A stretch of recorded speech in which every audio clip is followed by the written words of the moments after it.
ሰላም ሰላም ፋሚሊዎች ሰላም ናችሁ ወይ? ሰላማችሁ ብዝት ይበልልኝ። እንግዲህ ተመልሼላችሁ መጥቻለሁ። ተመልሼ መጣሁ። ምክንያቱ ምንድን ነው? እዩ እግዚአብሔር ይስጠው። እውነት ለመናገር ግን እንዴት ናችሁ?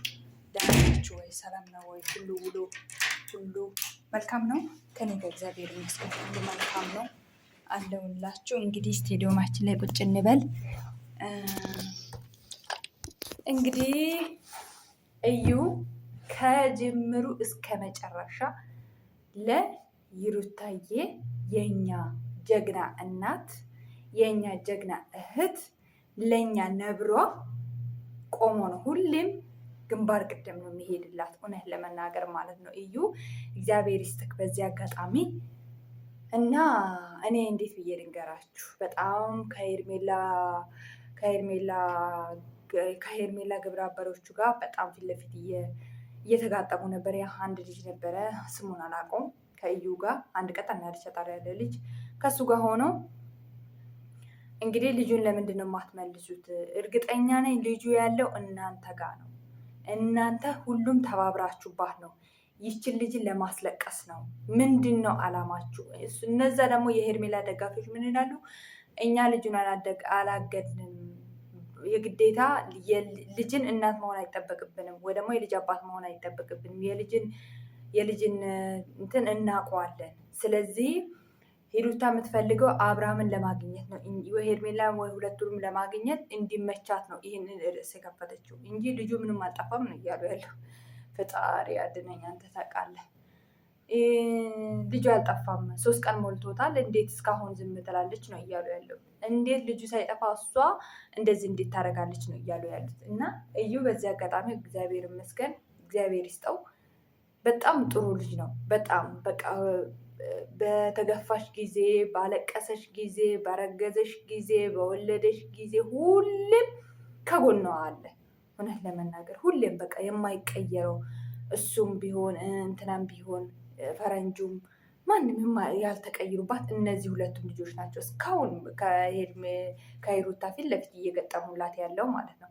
እስካሁን ከረገዘች ከአብርሃም ከተለያየችበት ጊዜ ጀምሮ በቃ እሷ ላይ ያልተቀየሩባት እነዚህ ሁለቱም ልጆች ብቻ ናቸው። እውነት እና አንዳንዴ ሰው ዝም ብሎ ይፈርዳል። ለመፍረድ ቀላል ነው እንዳልኩ ቅድም ማለት ነው። ይቅርታ፣ ለመፍረድ ቀላል ነው። እና አሁን እነዚህ ልጆች እንዴት ወይ እናንተ ናቸው የወሰዳችሁት ወይ ቡዜ የሚሏት ነው የወሰዳችሁት። የወሰዳችሁት ሰዎች ይዛችሁ አምጡት ልጁን። ልጅቷ እየተሰቃየች ነው። ልጅቷ ቆይ ምን እንድትሆን ነው የምትፈልጉት እናንተ? ጨርቋን ጥላ እንድታብድ ነው ወይ የምትፈልጓት? እሺ እሱን ተውት፣ እሱን ወሰዳችሁት፣ ይቅር ብለን የራሱ ምርጫ ነው ብለን ዝም አለን።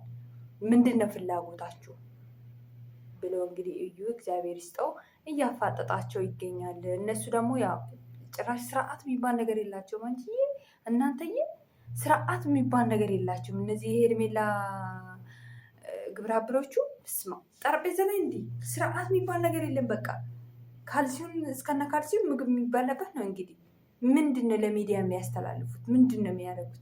በቃ ስርዓት የሚባል ነገር አልለመደባቸውም። ሲጀመር መጪዋም ስርዓት የላትም። በእነሱ መጡ። አሁን ያ ሄርሜላና አብርሽ የደገፉት ልጅ ጥግብ ብሎ ምን እንደሚያደርጉት ብቻ ይዩት። ንግግሩን ይዩት። ይሄ የሄርሜላ ደጋፊ ይሁን ወይ የሄርሜላ በፊቷ ፍቅረኛ ይሁን ወይ አሁኑ ፍቅረኛ ይሁን ምንም የምናውቀው ነገር የለም። በጣም ነው የሚገርሙት። ስርዓት የሚባል ነገር የላቸውም። የአነጋገር ስርዓት የላቸውም። በቃ እንደመጣላቸው ነው የሚለጥፉት። በቃ መንጫጫት ነው ስራቸው። አንድ ቁም ነገር የሚያስጨብጥ የለም ለትውልድ። አሁን እንግዲህ እነሱ ወጣቶች ናቸው። ምንድን ነው የምናወራ ብሎ ለይቶ ማወቅ አለባቸው። ዝም ብሎ እንደመጣላቸው ነው የሚለጥፉት። እውነት ነው። ልጁ ከነሱ ውጭ የትም አይሄድም። ይሄ የታወቀ ነው እኮ። ዞሮ ዞሮ በእነሱ ቤት ነው የሚገኘው። ታያላችሁ። እንደምን አላችሁ እንደለኛል። ዛሬ የሆነ ቪዲዮ ይሰራል። ወይ ልጁ ተገኝቷል ወይ ያገቱ ሰዎች ታስሯል የሚባለው ወሬ አሁን ይለቁታል፣ እናያለን። አሁን እንግዲህ እዩ የሚናገረው ነገር እውነት ነው። ከእናንተ ውጭ ሌላ ማንም የሚወስደው የለም።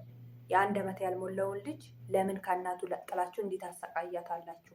ልጁም ተሰቃየ፣ እናትየውም ተሰቃየች። በቃ ሁሌም በየጊዜው ነው፣ ሁሌም ነው እንደዚህ የሚደረገው። ባለፈውም እንደዚህ ልጁን ታግቶ ነበር። አሁንም ይኸው ምንድን ነው የሚሉት? አሁን እንግዲህ ይህንን ልጅ የምትመልሱት ከሆነ በሰማይ በምድር ይዘናል። ለልጅቷ መልሱላት፣ ለእናትየው ልጁን መልሱላት። ለእናንተ የሰው ዕቃ ምንም አይጠቅማችሁም። በቃ ከትዳራችሁ አፈናቀላችኋት፣ ከእናትና ከአባት ለያችሁት ልጁን። እናቱንም አጥቶ እንዳይሞት ልጁ። ኧረ በእናታችሁ እግዚአብሔርን ፍሩ። ያገታችሁ ሰዎች እግዚአብሔርን ፍሩ። እውነት አሁን ይሄ እዩ የሚያለቅሰው ነገር እውነት ነው። እነሱ ናቸው የሚወስዱት፣ ሌላ ማንም የሚወስዱ አይችልም። በጣም ነው የሚያናዱት፣ በጣም ነው የሚያናዱት። ጭንቅላት የሌላቸው ሰው ነው